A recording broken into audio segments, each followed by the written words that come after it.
Hello everyone, welcome back to our channel learning hub. और आज हम PYQ करने वाले हैं। एस्टेट से रिलेटेड PYQ हैं हमारे PCT बायोलॉजी के। ओके, ये हम पेपर कर रहे हैं 2018 का। 2018 का ये पेपर है, राइट। स्टार्ट करते हैं 91 क्वेश्चन से। The haemoglobin of invertebrate animals differ from that of vertebrate animals is in having. मतलब इनवर्टिब्रेट का जो HB होता है और वर्टिब्रेट का जो HB होता है दोनों डिफरेंट होता है। तो उनमें क्या डिफरेंस होता है? HB of invertebrate animals differ from that of vertebrate animal is in having. मतलब ये इनवर्टिब्रेट के पास क्या होता है जो वर्टिब्रेट्स के पास नहीं होता है? Answer is the less histidine. जो हिस्टिडीन होता है इनवर्टिब्रेट्स के अंदर वो कम होता है as compare to the vertebrate animal. So our answer is the 2। Next is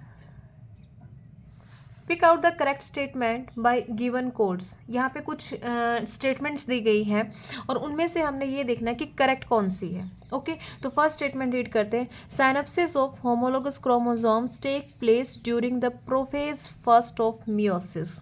yes, meiosis के अंदर दो टाइप होते हैं, एक होता है मियोसिस 1, एक होता है मियोसिस 2। और मियोसिस 1 के अंदर जो प्रोफेज 1 चलता है तो उसके अंदर साइनेप्सिस टेक प्लेस करती है। ओके, सो ये जो स्टेटमेंट है ये करेक्ट और किसके अंदर होती है?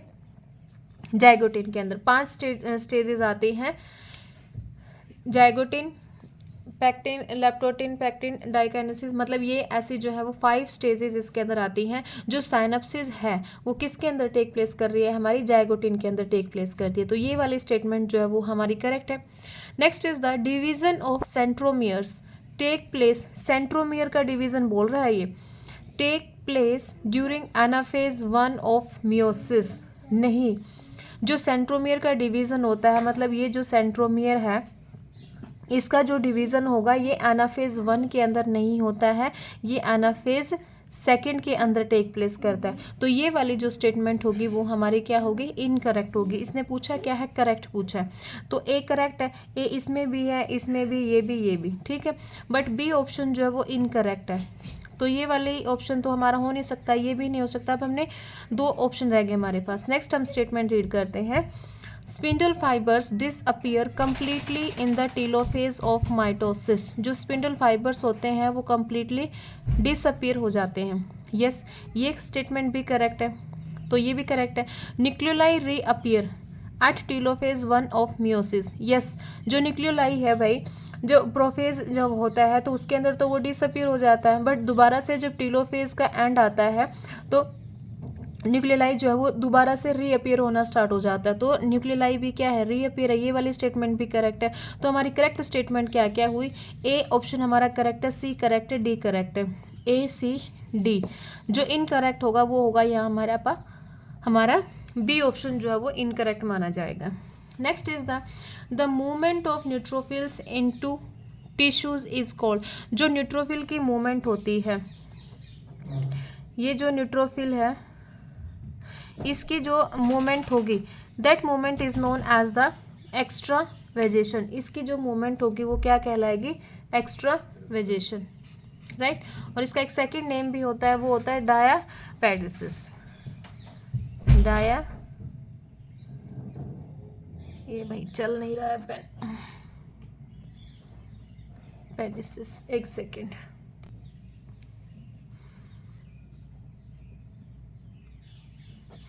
ओके, एक्स्ट्रा वेजेशन को हम जो सेकंड बोलते हैं डायापेडिसिस, that is the movement of neutrophils into tissues.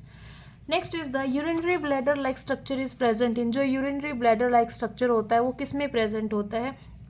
अगर हम देखें जो यूरिनरी ब्लैडर लाइक स्ट्रक्चर है वो जनरली बर्ड्स के अंदर अब्सेंट होता है। बर्ड्स के अंदर क्या होता है? अब्सेंट होता है। बट कुछ एक्सेप्शन है, उस एक्सेप्शन में हमारा आंसर क्या आ जाएगा? ऑस्ट्रिच। ऑस्ट्रिच के अंदर यूरिनरी ब्लैडर लाइक स्ट्रक्चर जो है वो प्रेजेंट होता है। वैसे जनरली नॉर्मली बर्ड्स के अंदर यूरिनरी ब्लैडर लाइक स्ट्रक्चर जो है वो अब्सेंट होता है, बट ऑस्ट्रिच जो है एक्सेप्शन है, उसके अंदर यूरिनरी ब्लैडर लाइक स्ट्रक्चर जो है वो प्रेजेंट होता है। Move to the next question.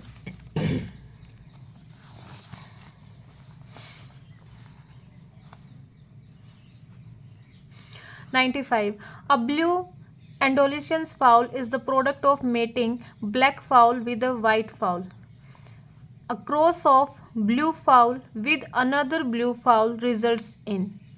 Means इसने एक क्या लिया है, मेटिंग करवाई है किसकी, ब्लैक फाउल की मेटिंग करवाई है किसके साथ, वाइट फाउल के साथ मेटिंग करवाई है, अक्रॉस ऑफ। अब उनका जो रिजल्ट आएगा उसके बाद उसने क्या करवाया, उनका सेल्फिंग करवा दी, blue fowl with another blue fowl results in.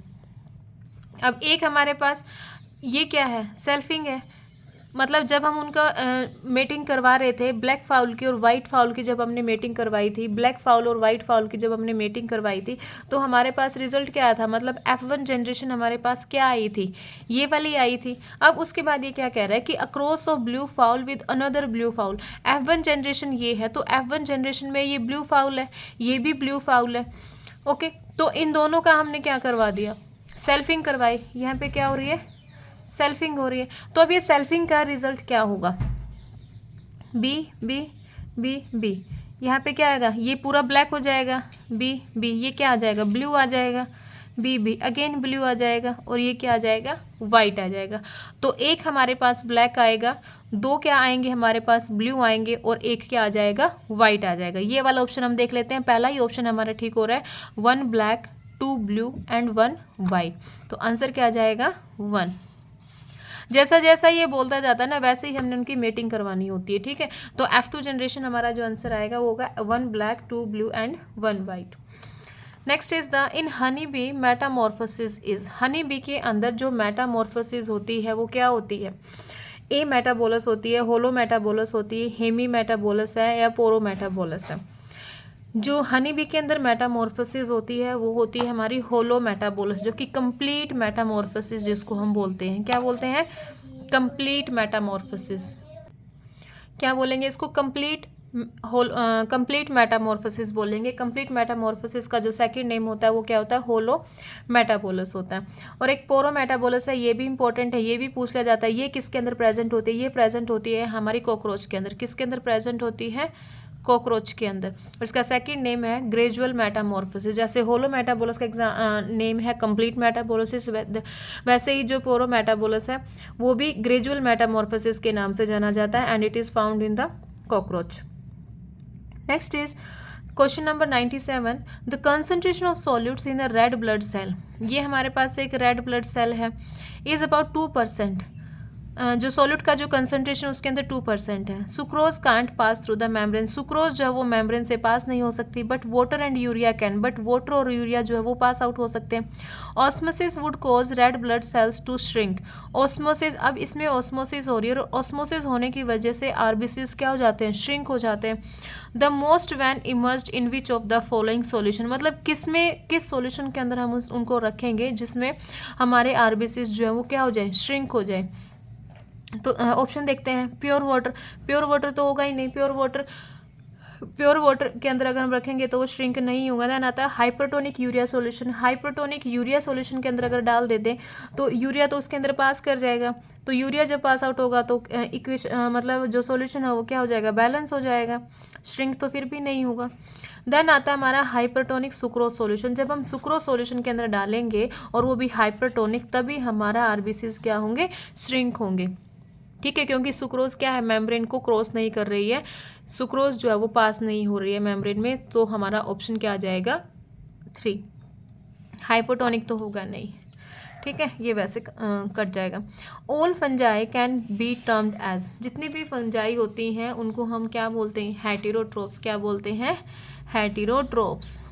Okay, next is the neotype is validly designated when, neotype किसको कहते हैं, नियो से ही वर्ड निकल रहा है, न्यू, मतलब जब सभी चीज़ें हमारी लॉस्ट हो जाती हैं, सिन टाइप है, आइसोटाइप है, होलोटाइप है, कुछ भी नहीं है, सारा का सारा मटेरियल क्या है, लॉस्ट हो चुका है, तो नए मटेरियल जो अवेलेबल होता है जिसके बेस पे हम स्पीसीज का नाम रखते हैं, जिसके बेसिस पे नोमेनक्लेचर चलता है, फिर उसको हम क्या बोलेंगे, नियोटाइप। तो all the original material is lost, जब सभी ओरिजिनल मटेरियल लॉस्ट हो जाएगा तभी क्या होगा, हमारा नियोटाइप जो है वो वैलिड माना जाएगा। Next is the primary acceptor of carbon dioxide in hatch slag cycle. सबसे पहले हैच स्लैग साइकिल का सेकंड नेम क्या है, यहाँ पे C4 साइकिल है। ठीक है, क्या है, C4 साइकिल है। और ये इंपॉर्टेंट है, बहुत बार आते हैं, फोटोसिंथेसिस से रिलेटेड है ये question. The primary acceptor of, पहला एक्सेप्टर पूछा है, कभी ये एक्सेप्टर पूछता है, कभी ये प्रोडक्ट पूछा है, बट इसमें इसने क्या पूछा है, एक्सेप्टर पूछा है। किसका एक्सेप्टर, CO2 का एक्सेप्टर पूछा है कि C4 साइकिल के अंदर CO2 का एक्सेप्टर कौन होता है। तो जो भी 4 कार्बन कंपाउंड होगा, C4 साइकिल किसके बेस पे रखा गया था इसका नाम, क्योंकि जो पहला एक्सेप्टर बना था कार्बन डाइऑक्साइड का वो कितने कार्बन का बना था, 4 कार्बन का बना था। ठीक है, तो जो 4 कार्बन कंपाउंड होगा वही इसका फर्स्ट एक्सेप्टर होगा। तो हमारा आंसर क्या जाएगा, PEP, phosphoenol pyruvic acid, phosphoenol pyruvic acid, PEP।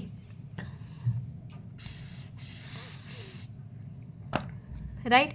और C4 साइकिल की मैं एक दो चीज़ें और बता देती हूँ कि C4 साइकिल जो है वो क्या शो करता है, क्रंच एनाटमी शो करता है। क्या शो करता है, क्रंच एनाटमी शो करता है। सिर्फ एक यही प्लांट्स हैं जो C4 प्लांट्स ही ऐसे हैं जो क्रंच एनाटमी शो करते हैं। क्रंच एनाटमी का मतलब है कि इसके अंदर 2 टाइप्स के सेल होते हैं, एक होता है मेसोफिल सेल, सेकेंड होता है हमारा बंडल शीथ सेल, जो कि इम्परवियस होता है गैसेस से। मतलब गैसेस इसके अंदर नहीं आती हैं क्योंकि इनकी जो लेयर होती है वो क्या होती है, थिक होती है।